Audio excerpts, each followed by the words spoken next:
Raghava Lawrence வந்து தன்னுடைய ஒரு விஷயத்தை அறிவிக்கிறேன் அப்படின்ற மாதிரி அரசியல் ரீதியான விஷயங்களை அறிவிக்கிறேன்ற மாதிரி சொல்லியிருக்காரு. அது தாவேக்காவா இல்லை திரு அண்ணாமலை அவர்களோட போக்குவரா எந்த மாதிரியான முடிவாக இருக்க போகுது? நிச்சயமாக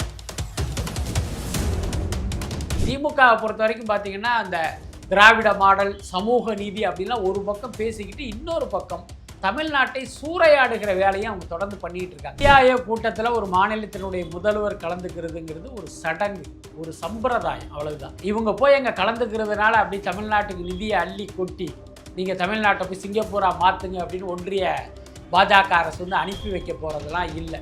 நீங்கள் அள்ளி கேட்டிங்கன்னா அவங்க கிள்ளி கொடுப்பாங்க. எதிர்க்கட்சிகள் ஆள்கிற மாநிலங்களுக்கு ஒன்றிய அரசினுடைய நிதி ஒதுக்கீடுங்கிறது ரொம்ப ரொம்ப குறைவாக இருக்கும். பாஜக ஆள்கிற மாநிலங்களுக்கு அவங்க கேட்காமே இவங்க அள்ளி கொடுப்பாங்க. இதுதான் காலங்காலமாக நடக்குது. விஜய் அவர்கள் நிதி ஆயோக் கூட்டத்தில் வந்து கலந்துக்கிட்டாரு, அதனால இவர் பாஜகவோட இணக்கமாக இருக்காரு அப்படின்னு பாஜக எடுத்துக்காது. இந்த நிதி ஆயோக்கில் போய் கலந்து கொள்வதன் மூலமாக நீங்கள் பாஜகவை தாஜா பண்ண வேண்டிய அவசியமும் இல்லை. பாஜகங்கிறது தமிழ்நாட்டு மக்களுடைய விரோதி. தாவேகா இந்தியா கூட்டணிக்குள்ள அதிகாரப்பூர்வமாக என்ட்ராவதற்கு வாய்ப்பு. இப்போ ஆல்ரெடி இல்லையா சார்? அவங்க இப்போ கூட்டணியில் இருக்காங்கன்னு அஃபிஷியலாக அங்கே இருக்காங்க. இல்லை, அப்படி சொல்ல முடியாது. காங்கிரஸ், அதாவது தாவேகா கூட்டணியில் காங்கிரஸ் கட்சி இருக்கு. இந்தியா கூட்டணியில் தாவேகா ஒன்றும் அஃபிஷியலாக போகலை. அதனால் எதிர்காலத்தில் போவதற்கு நிச்சயமாக வாய்ப்பு இருக்கு. அதில் எந்த மாற்றமே. திமுகவை பொறுத்த வரைக்கும் பார்த்தீங்கன்னா அந்த திராவிட மாடல் சமூக நீதி அப்படின்லாம் ஒரு பக்கம் பேசிக்கிட்டு இன்னொரு பக்கம் தமிழ்நாட்டை சூறையாடுகிற வேலையை அவங்க தொடர்ந்து பண்ணிட்டு இருக்காங்க. இன்னைக்கு நம்ம பார்க்குறோம், உத்தண்டி டு இந்த ஒரு திருவான்மியூர் டு உத்தண்டி ஒரு உயர்மட்ட சாலைக்கு அவங்க எவ்வளோ டெண்டர் போட்டிருக்காங்க, அதில் எவ்வளோ கமிஷன் அவர்களுக்கு போகுதுங்கிற செய்தியெல்லாம் பார்க்குறோம். அப்போ இதெல்லாமே அந்த ஜென்சிகளுக்கு தெரியும். அப்போ தெரியும் போது உங்கள் மீது இன்னும் அவர்களுக்கு கோபம் அதிகமாகும். அப்போ இந்த ஜென்சிகளுடைய ஆதரவு எதிர்காலத்தில் திமுகவுக்கு கிடைக்கிற மாதிரி உங்களுடைய செயல்பாடுகள் இருக்கணும். அதை செய்யாமல் ஜென்சிகளை கூப்பிட்டு நாங்கள் ரீல்ஸ் போட விட்டால் நாங்கள் ஜெயிச்சிருவோம் அப்படிங்கிறத விட ஒரு அபத்த காமெடி வேறு எதுவுமே இல்லை. திமுகவை பொறுத்த வரைக்கும் இப்படியான ஒரு அட்டம்ப்டாவது பண்ணுறாங்க. அதிமுகவை பொறுத்த வரைக்கும் அது ஒரு செத்த பாம்பா மாறி இருக்கு. நிதி ஆயோக் கூட்டத்தில் பங்கேற்பதற்காக முதல்ல விஜய் அவர்கள் டெல்லி செல்ல போகிறார் சார். ஆல்ரெடி அவர் போன முறை டெல்லி போகும்போதே பல்வேறு விமர்சனங்கள் வந்துச்சு. காங்கிரஸில் யாருமே பார்க்கல, அதுவும் அமித்ஷா அவர்களை பார்க்க, இந்த மாதிரி பல்வேறு விமர்சனங்கள் வந்துச்சு. இப்போ திரும்பவும் வந்து டெல்லி போகிறாரு. அது எந்த மாதிரியான ஒரு மீட்டப்பாக இருக்கும் சார்? இல்லை, நிதி ஆயோக் கூட்டத்தில் ஒரு மாநிலத்தினுடைய முதல்வர் கலந்துக்கிறதுங்கிறது ஒரு சடங்கு, ஒரு சம்பிரதாயம், அவ்வளவுதான். இவங்க போய் அங்கே கலந்துக்கிறதுனால அப்படி தமிழ்நாட்டுக்கு நிதியை அள்ளி கொட்டி நீங்கள் தமிழ்நாட்டை போய் சிங்கப்பூரா மாற்றுங்க அப்படின்னு ஒன்றிய பாஜக அரசு வந்து அனுப்பி வைக்க போகிறதெல்லாம் இல்லை. நீங்கள் அள்ளி கேட்டிங்கன்னா அவங்க கிள்ளி கொடுப்பாங்க. அதுக்கடுத்து நம்ம பல வருடங்களாக பார்த்துக்கிட்டு இருக்கோம், எதிர்க்கட்சிகள் ஆள்கிற மாநிலங்களுக்கு ஒன்றிய அரசினுடைய நிதி ஒதுக்கீடுங்கிறது ரொம்ப ரொம்ப குறைவாக இருக்கும்.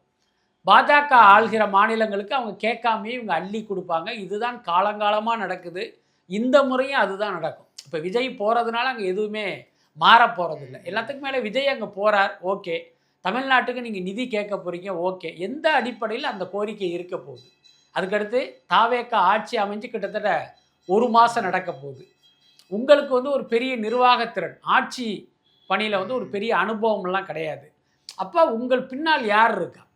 எந்த வல்லுநர்கள் இருக்காங்க? இப்போ முக்கியமாக பார்த்தீங்கன்னா ஒரு நிதி ஆயோக் கூட்டத்துக்கு போகிறோம்னா குறைந்தபட்சம் யாராவது பார்த்தீங்கன்னா ஒரு நிதி ஆலோசகர், ஒரு எக்கனாமிஸ்டோட ஒரு டிஸ்கஸ் பண்ணி நம்ம நாட்டுக்கு என்னென்ன தேவை, ஒன்றுக்கு எவ்வளவு நிதிகள் தேவைங்கிற அந்த டேட்டாவாவது நீங்கள் எடுத்துருக்கணும். இப்போ ரகுராம் ராஜன் மாதிரி எத்தனையோ பேர் இருக்காங்க. நீங்கள் நினச்சா அப்படிப்பட்டவர்களை அழைத்து, இன்னும் சொல்ல போனால் திமுக ஆட்சியில் கூட அப்படி ஒரு அட்டெம்ப்ட் பண்ணாங்க. ஆனால் தாவேக்கா பார்த்தீங்கன்னா அப்படி ஒரு முயற்சியே பண்ணவே இல்லை.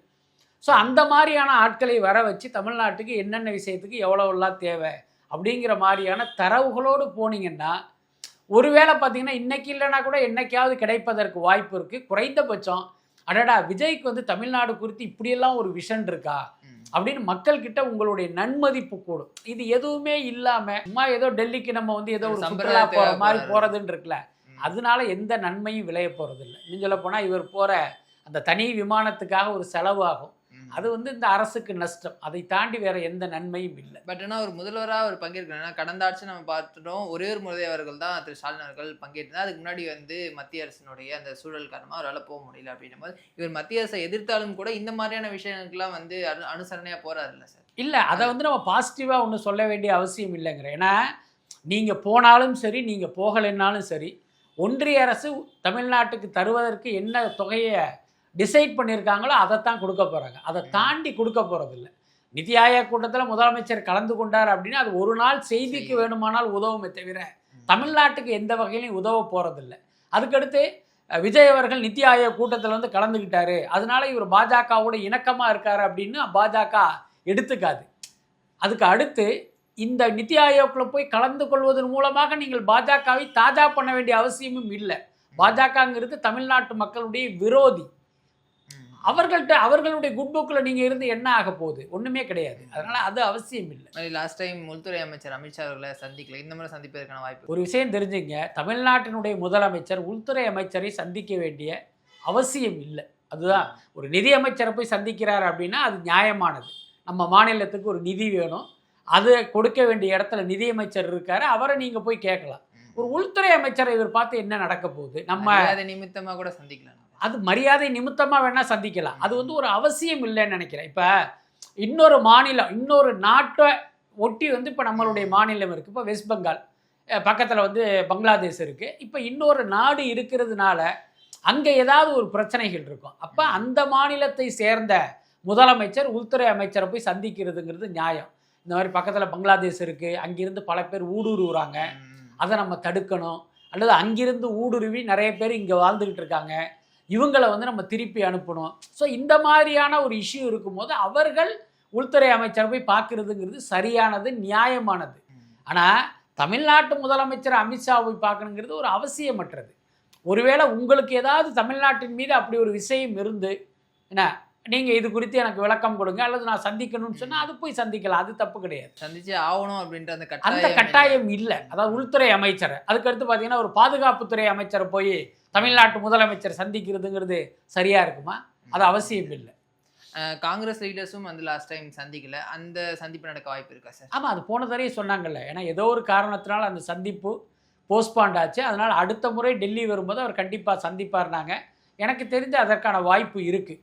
ஏன்னா ஒருவேளை என்னன்னு கேட்டால் போன முறை சந்திப்பு நிகழாததற்கு காரணம் இந்த இந்தியா கூட்டணியுடைய கூட்டம், அதாவது நேற்று நடந்த கூட்டம் என்ன, ஒருவேளை வந்து திமுக அதில் இருக்கா இல்லையான்னு தெரியாத நிலையில் தாவேக்காவோட ஒரு கூட்டம் வச்சு அது வந்து ஒரு கான்ட்ரவர்சியாக மாற வேணாம். ஸோ அந்த கூட்டம் முடிந்த பிறகு நம் சந்திப்பு நடக்கலான்னு ஒருவேளை காங்கிரஸ் தரப்பில் சொல்லியிருக்கலாம்.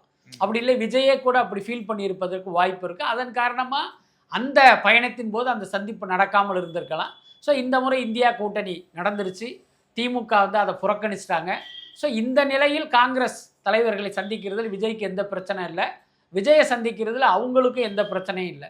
ஒருவேளை இந்த முறை போகும்போது விஜய் ராகுல் காந்தி, விஜய் சோனியா காந்தி சந்திப்புக்கு பிறகு தாவேகா இந்தியா கூட்டணிக்குள்ள அதிகாரப்பூர்வமாக என்ட்ரு ஆவதற்கும் வாய்ப்பு இருக்கு. இப்போ ஆல்ரெடி இல்லையா சார் அவங்க இப்போ கூட்டணியில் இருக்காங்கன்னு அஃபிஷியலாக அங்கே இருக்காங்க? இல்லை, அப்படி சொல்ல முடியாது. காங்கிரஸ், அதாவது தாவேகா கூட்டணியில் காங்கிரஸ் கட்சி இருக்கு, இந்தியா கூட்டணியில் தாவேகா ஒன்றும் அஃபிஷியலாக போகலை. அதனால் எதிர்காலத்தில் போவதற்கு நிச்சயமாக வாய்ப்பு இருக்குது, அதில் எந்த மாற்றமே இல்லை.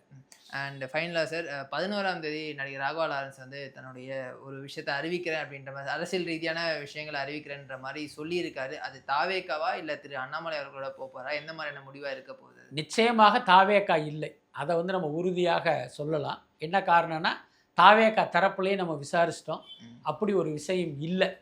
ஆனால் இப்படி ஒரு வதந்தி வந்ததற்கு பின்னால் வந்து ஒரு லாஜிக்கான காரணம் இருக்குது. நான் கூட சில பேட்டிகளில் சொன்னேன்.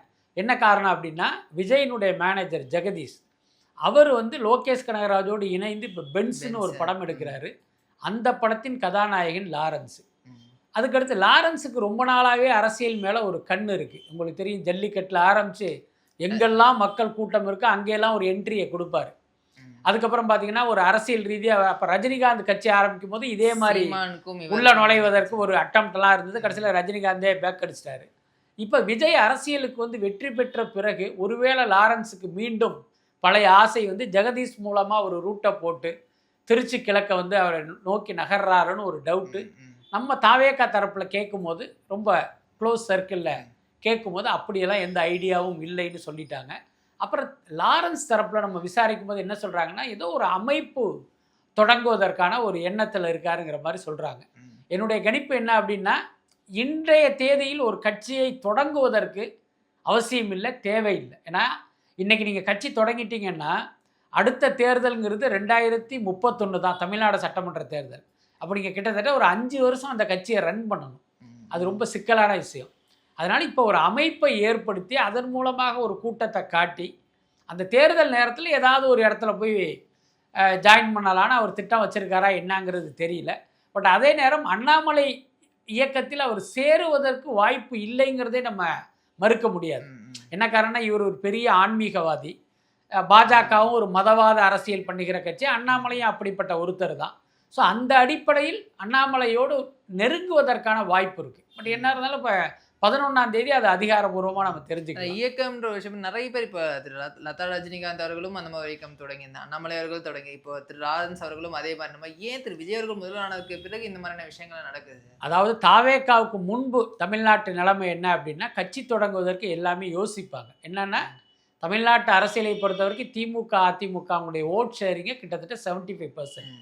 அந்த எஞ்சிய 25% தான் இங்கே இருக்கிற லெட்டர்பேடு கட்சிகள்லாம், சீமான் உட்பட ஆளுக்கு கொஞ்சம் வச்சுருந்தாங்க. இந்த கட்டத்தில் கட்சி தொடங்க எல்லாருக்குமே ஒரு யோசனையாக இருக்கும். நம்ம கட்சி தொடங்கினோம்னா நாமவும் ஒரு லெட்டர்பேடு கட்சியாக மாறிடுவோம். அதுக்கு பெரிய உதாரணம் மக்கள் நீதி மையம். கமல்ஹாசன்கிற ஒரு நடிகர் தொடங்கிய கட்சியே கடைசியில் லெட்டர்பேடு கட்சியாக மாறிடுச்சு. சரத்குமார்னு ஒரு நடிகர் தொடங்கிய கட்சி நடுராத்திரி 2 மணிக்கு பாஜகவோட போயிடுச்சு. ஸோ இதுதான் தமிழ்நாட்டில் புதிதாக கட்சி தொடங்குகிறவர்களுடைய நிலைமை. அதனாலேயே பல பேர் கட்சி தொடங்க மாட்டாங்க. ஆனால் விஜய் கட்சி தொடங்கி இன்றைக்கு ஆட்சியை பிடித்த பிறகு பல பேருக்கு பார்த்திங்கன்னா ஒரு நம்பிக்கை வந்துடுச்சு. என்ன நம்பிக்கை அப்படின்னா, இளைஞர்களை டார்கெட் பண்ணால் நம்ம கட்சியும் ஒர்க் அவுட் ஆகிடும், நம்ம கட்சியும் ஆட்சியை பிடிச்சிரும், இளைஞர்கள் நம்ம பின்னால் திரண்டுருவாங்கன்னு ஒரு நம்பிக்கை வந்து தான் இன்றைக்கி அண்ணாமலையெல்லாம் இன்றைக்கி புது கட்சி அப்படிங்கிற ஒரு விஷயத்துக்கு வந்திருக்காது. அது ஆர்எஸ்எஸுடைய அசைன்மெண்ட்டு தான். அது ஒரு பக்கம். அது மட்டும் இல்லை, இன்றைக்கி பார்த்தீங்கன்னா ரஜினிகாந்துடைய மனைவி அவங்க ஏதோ ஒரு மக்கள் மேடைன்னு ஒரு அமைப்பை ஆரம்பித்து மாவட்டந்தோறும் நாங்கள் தலைவர்களை உருவாக்குகிறோம்னு அவங்க முழங்க ஆரம்பிச்சிருக்காங்க. ஸோ இது எல்லாமே என்ன அப்படின்னா, விஜய்க்கு வந்து இளைஞர்கள் தானே போனாங்க, அதே மாதிரி மற்ற இளைஞர்கள், விஜயை பிடிக்காத இளைஞர்கள் கூட்டம் ஒன்று இங்கே இருக்குது. உதாரணத்துக்கு ரஜினி ரசிகர்கள், அஜித் ரசிகர்கள், சிவகார்த்திகேயன் ரசிகர்கள் அப்படின்னு வந்து ஆன்டி விஜய் குரூப் ஒன்று இங்கே இருக்குது. ஸோ இவர்களை டார்கெட் பண்ணி இந்த மாதிரி அமைப்புகளை தொடங்குறாங்க. எடுத்தவனே கட்சி அப்படின்னா எல்லாருமே சொல்லிடுவாங்க, அங்கே பாருங்கள் விஜய் மேலே உள்ள வன்மத்தில் விஜய்க்கு எதிராக ஆரம்பிக்கிறாங்கன்னு பிராண்ட் பண்ணிடுவாங்க. அதனால இப்போ மெல்ல வந்து அமைப்பு அப்படின்னு ஆரம்பித்து பின்னால் அதை வந்து கட்சியாகவோ அல்லது ஒரு கட்சிக்கு ஆதரவு நிலைப்பாட்டை எடுப்பதோ அதை வந்து அந்த நேரத்தில் யோசிக்கலாங்கிற மாதிரி இவங்க பண்ணுறாங்க. அதில் ஒன்றாக லாரன்ஸும் வரப்போகிறார் அப்படின்னு தான் தோணுது. அடுத்த தினங்கள் தொடர்ந்து பேசுவோம் சார். தகவலுக்கு ரொம்ப நன்றி சார். ரொம்ப நன்றி.